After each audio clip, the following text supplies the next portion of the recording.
Oh yeah, we are back. We are live. You know what time it is. It's your host, the Silver Boys. I am your host, Cam Silver. I am your co-host, Kyle Silver. We are back in the studio. Back in stew. And we can finally say Super Bowl.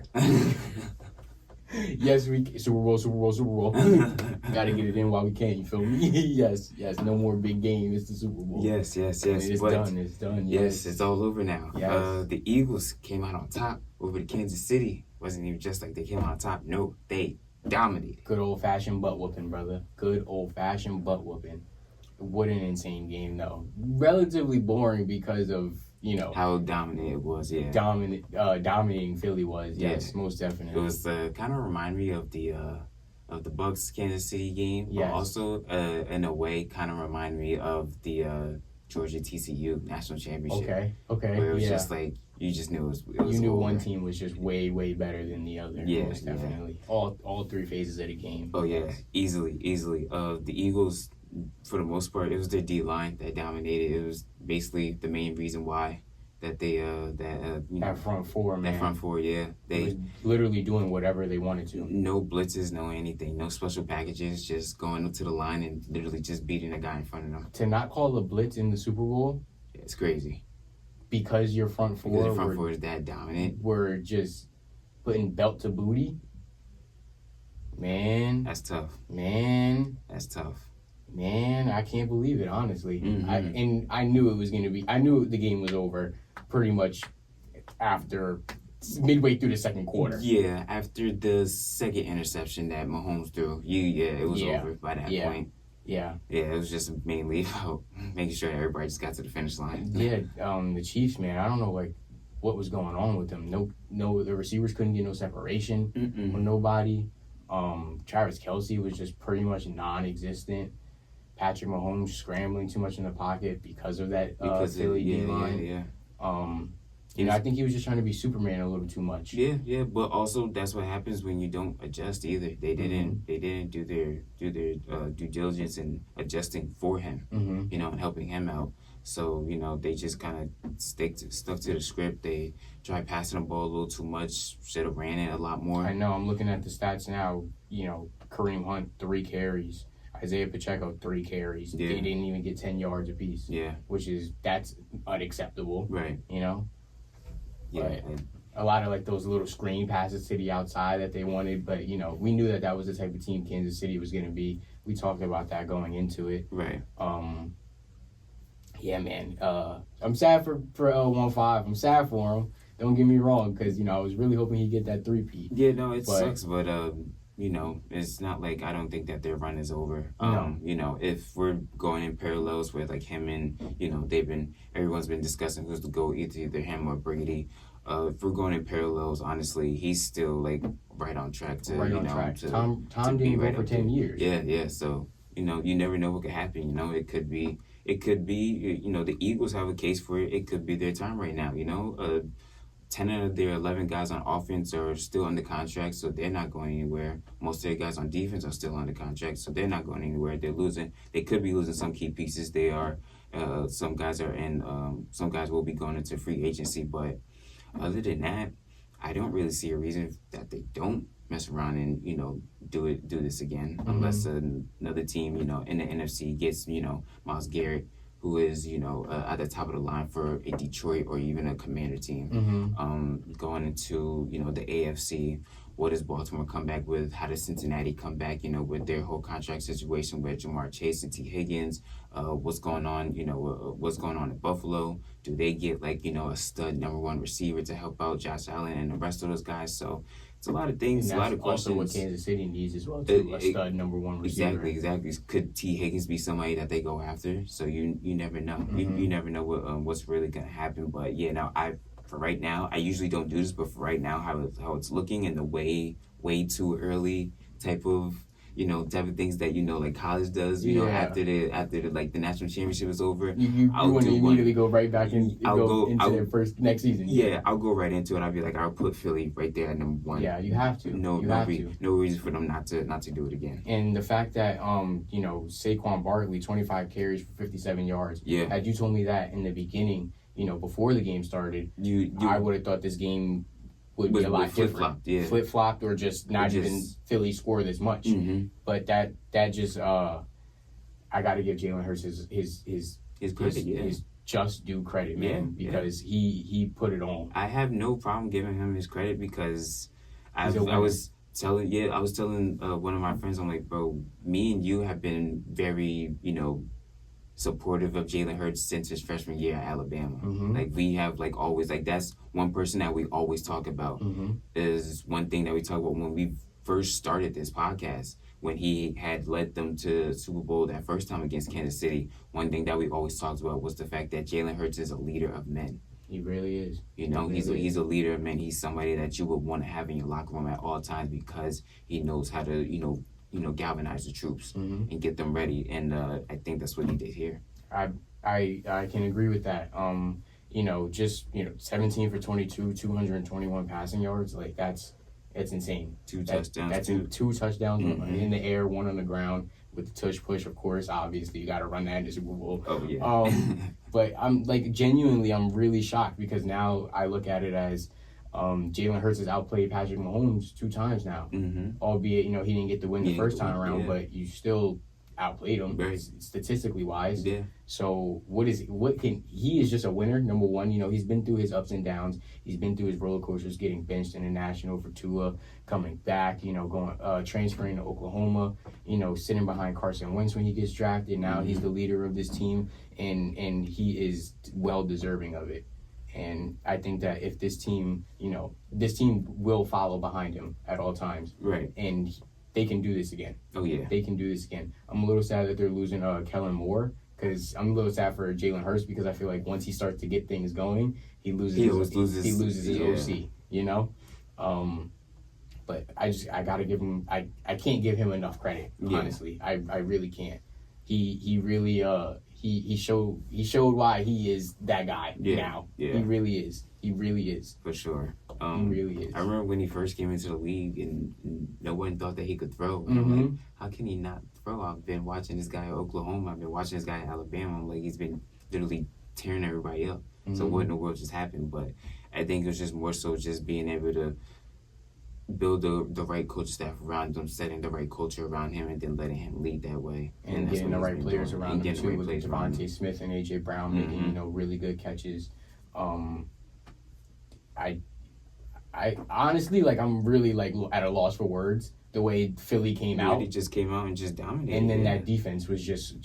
They looked motivated just based off the fact that, all they kept hearing was about the Chiefs. You know what I mean? All they kept hearing about was the loss that they took 2 years ago. And it looked like they learned from a couple years ago and applied it to this year. And I'm happy for Nick Sirianni as well too because he was on the hot seat for a couple of times. Yeah, for no reason. A couple of times he was on the hot seat for no reason. But this just goes to show you gotta give coaches time. Yeah, you gotta give them. Let them build. Yeah, you gotta let them build. Rome wasn't built in a day. No, it was not. But good game from Philly. Yeah, good game from them. I'm disgusted, but as many times as Kansas City has been up here, they're allowed to have a stinker or two. It's it's fine. This is probably the worst game Patrick Mahomes has ever played. Oh yeah, and I think it could possibly be the worst game that he does play. And you never know. Obviously down the line, he could play worse games, but you never know. This could be that thing that motivates him to never to not do this ever again. Exactly. But hats off to them. And now we're getting to, the offseason. Draft is coming up not next month, but 2 months from now. The new year will be starting basically next month. And Kellen Moore, now he was the offensive coordinator of Philly. Now he will be the head coach of the New Orleans Saints. So that's a good pickup. Now everybody has a head coach now. Other news, Ohio State is actually hiring Matt Patricia as their new DC. He was a longtime DC for the Patriots, and he was a head coach for the Lions before Dan Campbell got there.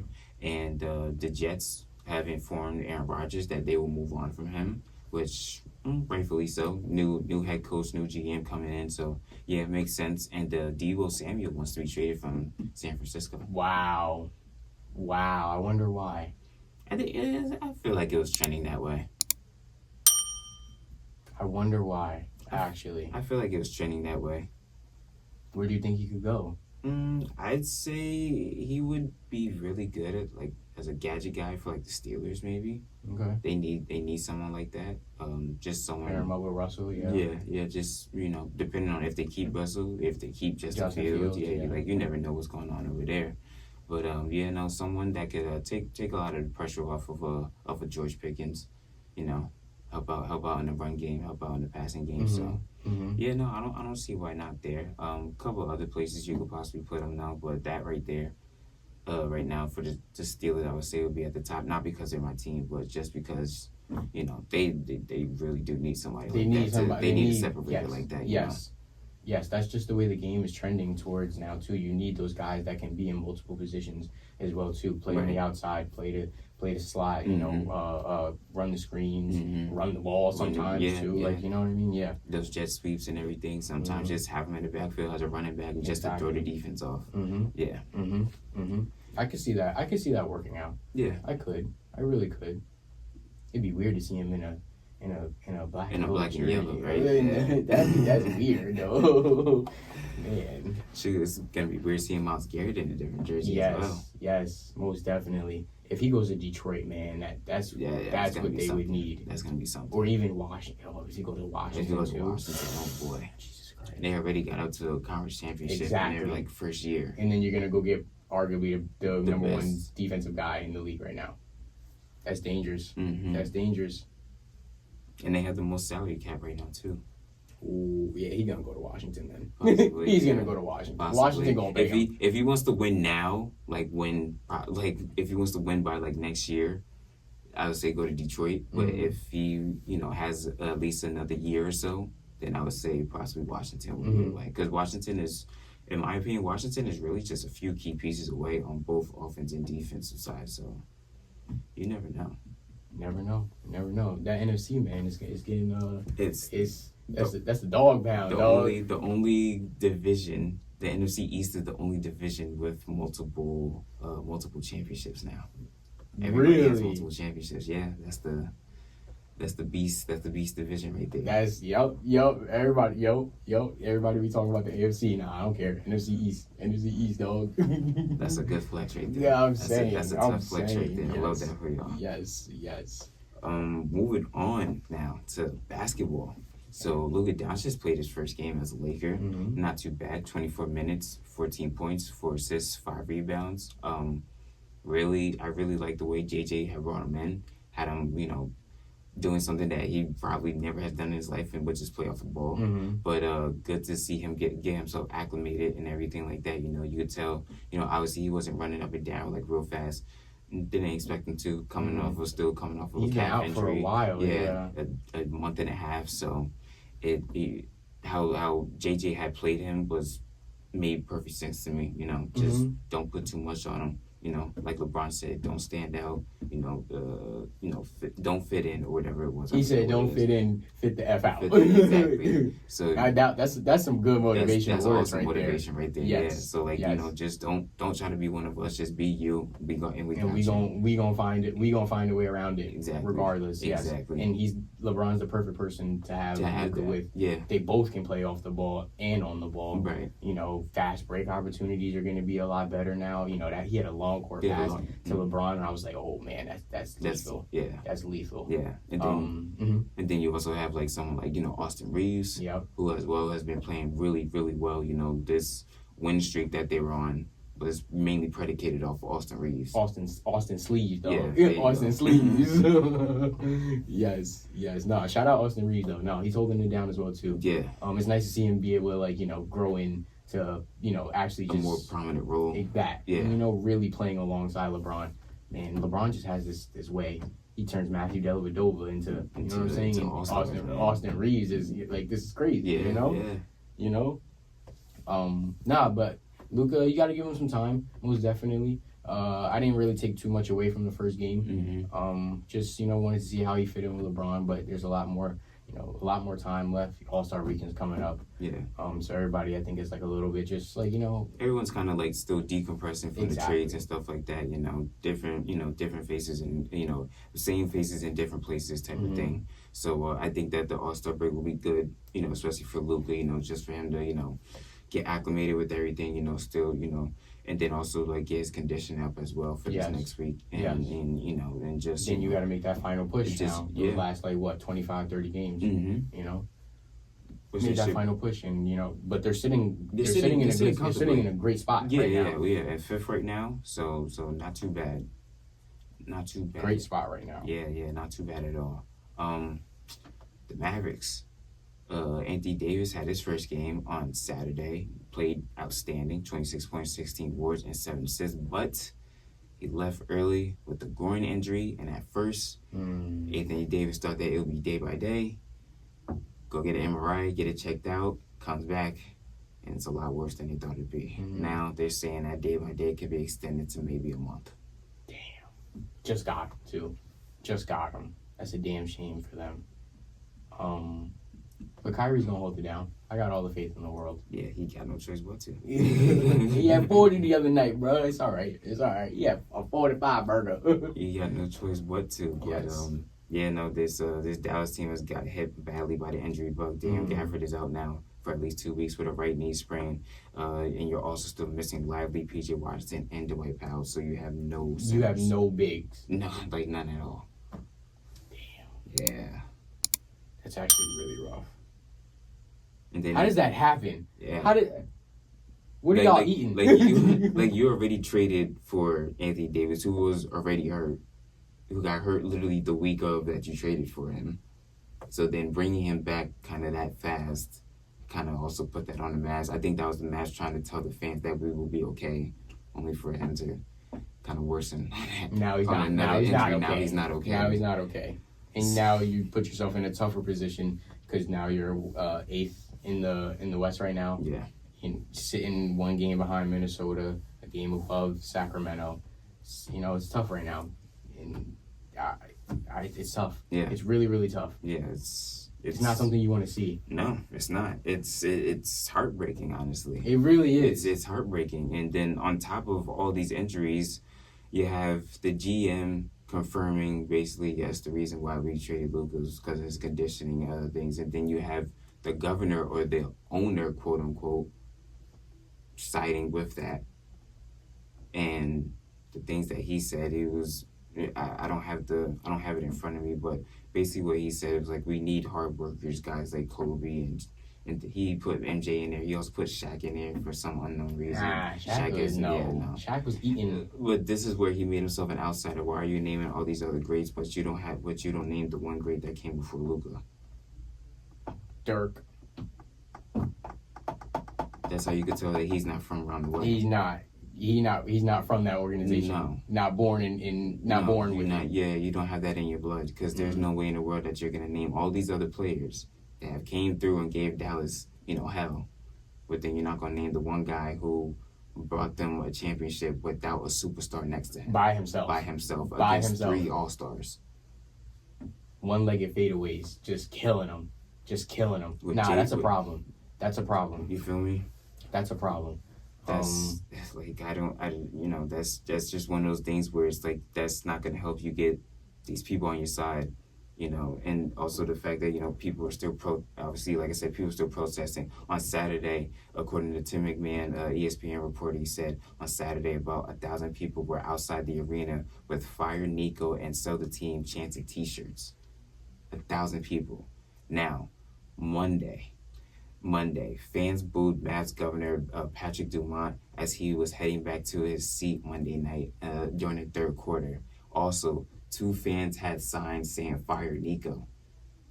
2 big signs that said "Fire Nico" as well when they were, so like for those out there who have never been to a sporting event, during like these commercial breaks, they always have, like little games and have a bunch of fun stuff, right?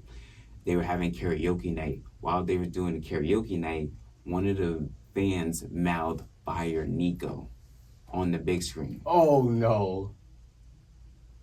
And that's the problem. I feel like the Mavs got rid of their culture. Yes.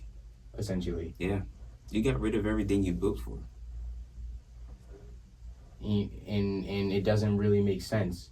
You blame his conditioning, but I also kind of blame the organization for not really getting him, not having him buy in more. Yeah. I think it's a two-way street. You know, it's not just Luka. Yeah.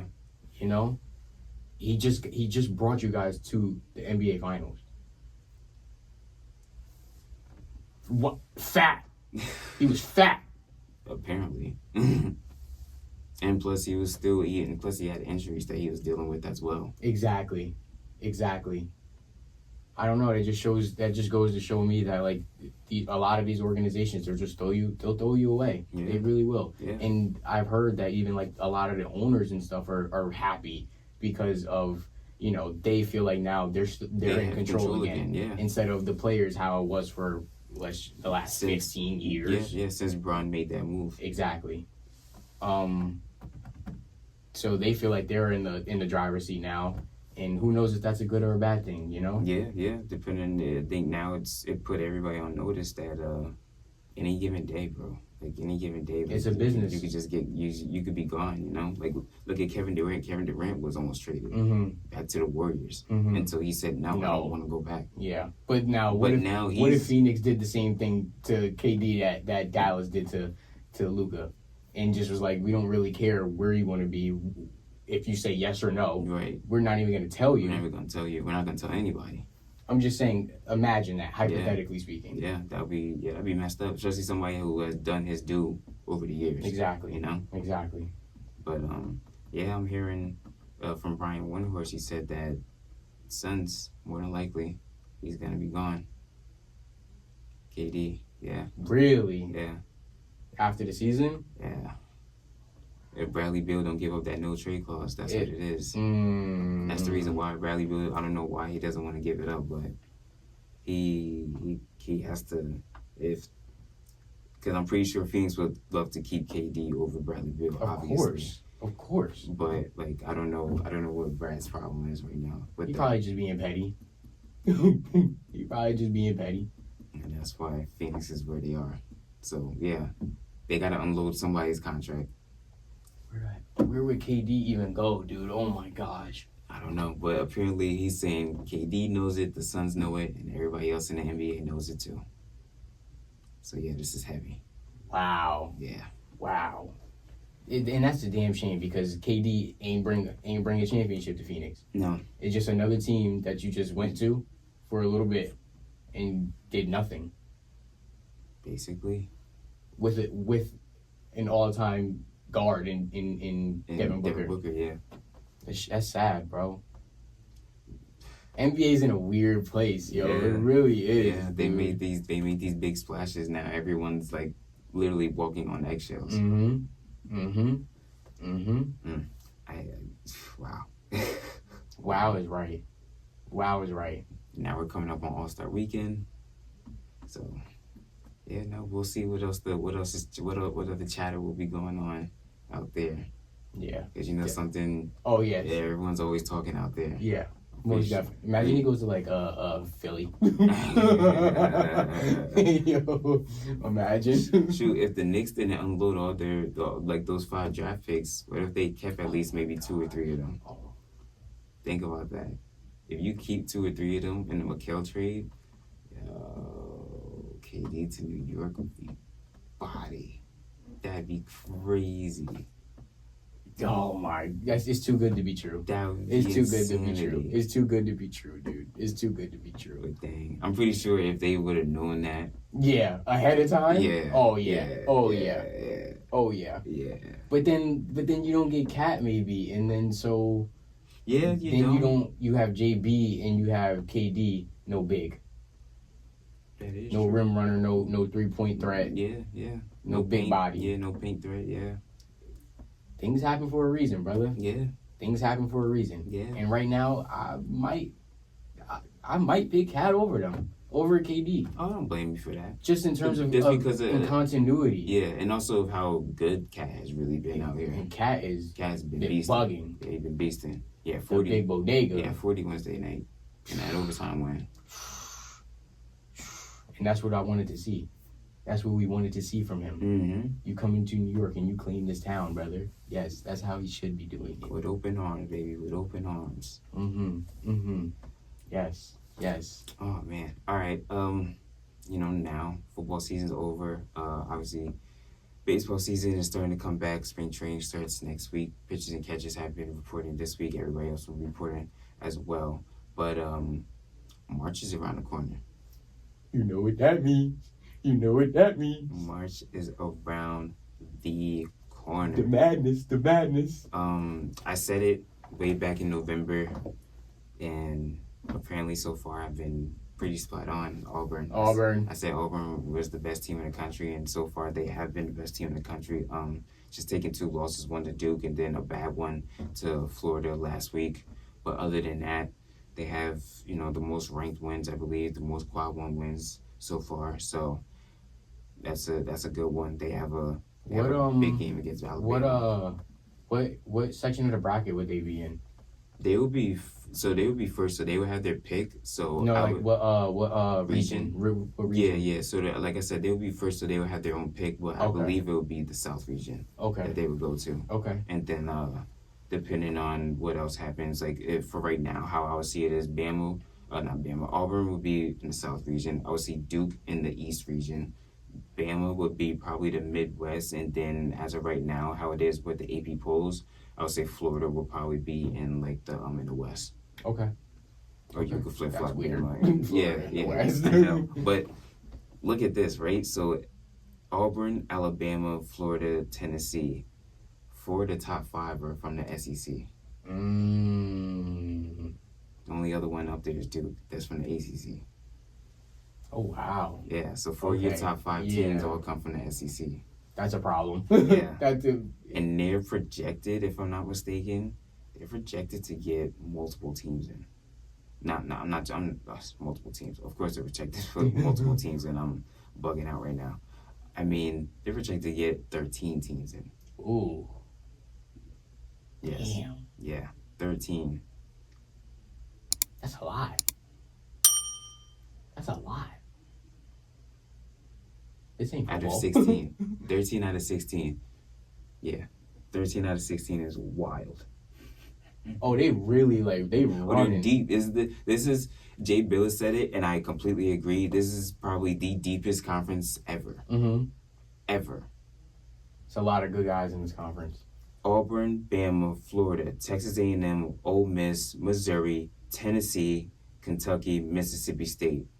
9 ranked teams. Damn. Every night is a dogfight. Yeah, I know you battling in the conference. Yes, every night is a dogfight. It doesn't matter if you're playing Texas, who is 4-8 in the conference, or Georgia, who's 4-8, even Arkansas, who's 4-7. Everybody's coming to fight. Mm-hmm. Vanderbilt is 5-6, but they've had a couple ranked wins though. Mm-hmm. You know what I mean? So it's survival of the fittest in the SEC. We're going to see who comes out on top. Oh, yeah. Definitely probably Auburn, but we'll see. Yeah, no, Florida gave him a run. Florida gave him work. Okay. Florida did indeed give him work. So looking forward to that. Janai Broome and Cooper Flagg are still top 2 in Player of the Years and the Wooden Awards. So they both look really good.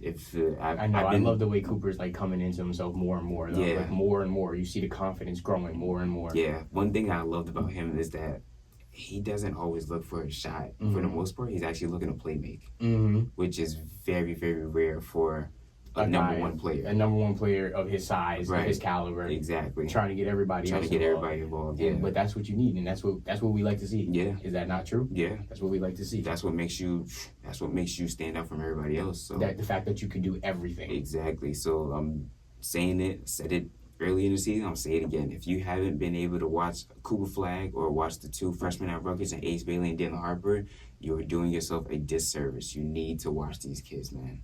These dudes are awesome. Think about it. Cooper Flagg literally just turned 18 not too long ago. He's still he's still out here just kicking. He's going crazy. Man. So, like I said, March is coming up soon. But the game of the weekend, as you may know, is Alabama versus Auburn, number 1 versus number 2. Okay. It's the first time it's actually been number 1 versus number 2 between these 2 schools, believe it or not. Wow. Either basketball or football. Even football, this is bragging rights. Yeah. This is bragging rights. Think about it. I think they hate each other so much out of spite they made sure that both, basketball teams were really this good for like this type of reason. That's real hatred. That's even North Carolina and Duke never did. They don't. No. North Carolina and Duke, it'll be like 6 and then like 9, 10. Even them sometimes they'll be 1 and 2, but I've never seen nothing like this. Not that. So this is awesome. Okay, we're gonna check it out then. Bet. But that is our time for this episode. I hope you guys enjoyed just as much as we did. You already know the deal. I'm your host, Cam Silver. I'm your co-host, Kyle Silver. And this is the Silver Boys. Thank you.